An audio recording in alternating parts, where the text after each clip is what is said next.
At 3:30, we got Texas State, who sits at 1-0, traveling to UTSA, who's 0-1. UTSA favored by 3.5 points on ESPN+. Brad Jackson for the Bobcats went 18-26, threw for 214 yards, 4 touchdowns, 0 interceptions in their easy win over Eastern Michigan. Lincoln Pear had 12 carries for 167 yards and a touchdown, and Bo Sparks had 7 catches for 82 yards and 4 touchdowns. Insane game for Bo Sparks. He only had 3 catches that weren't touchdown passes. Owen McCall for the Roadrunners went 19-32, threw for 121 yards. Robert Henry Jr. had 16 carries for 177 yards and 2 touchdowns, and David Amador II had 3 catches for 41 yards. UTSA is 5-1 against Texas State all time. Last game did go to Texas State, though, in 2024.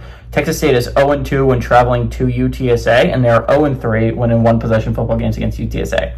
Both these teams are really interesting to look at. If you're Texas State is now, again, one of 30 Group of 5 football teams, still sitting at undefeated after week 1. This is a big game for Texas State, right? Like, if you're looking at now contenders in the Sun Belt, you would say that probably their Sun Belt's 2 best shots at sending a college football playoff representative would be either James Madison or Texas State. Those are 2 of the names that come out frequently. And Texas State's going to have a chance to prove themselves. Next week they play Arizona State. But before they get there, they have to beat UTSA. UTSA is coming off a, honestly, closer than it looks loss against Texas A&M. A game they really went toe-to-toe with in College Station. And this is a big game for UTSA because, number one, you're not completely dead in the college football playoff picture yet, right? If you could go 11-1 or 12-1 and win the American, right, you're going to put yourself in a position where you're at least considered, right? So if you're to UTSA, number one, you can't lose another game. And number two, this would be a great opportunity to knock an undefeated team and give them a loss, right?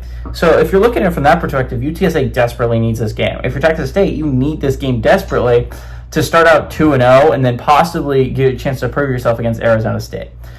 The likelihood of a Group of 5 team making the college football playoff, but also having had dropped a game to a non-Power 4 opponent, I think that's going to be a really bad luck, and I think it's going to be hard to make the college football playoff in that regard. So Texas State desperately needs this game. UTSA needs to not start 0-2 if they want to compete, number one, compete in the American, but number two, if you want to stay in this college football playoff picture even a little bit. So I think Texas State needs this game a lot. I think UTSA needs this game a little bit more. I think Texas State is more talented, though, and I think the Bobcats can absolutely go on the road and pull off this win. Brad Jackson looked awesome in his game against Eastern Michigan, and now I understand UTSA is a step up from Eastern Michigan. This is not going to be an easy game. They had that game at home. They're going to UTSA, and UTSA has never been an easy place to play. But I think the Bobcats are a team that I think I actually really like this year. If I had to list 10 teams I think could make the college football playoff, I think Texas State is one of them. I think Texas State is a team that can make the college football playoff as that Group of 5 rep. They went toe-to-toe with Arizona State last year, and that was a really good Arizona State team. They need to go toe-to-toe with them this year. Ideally, they win that game. So I think Texas State really needs this game. They might be looking ahead a little bit, but I don't think they will. This is an interstate rivalry. I think I really like the Bobcats here to go on the road and pull off the upset. Give me the Texas State Bobcats to go on the road and cover.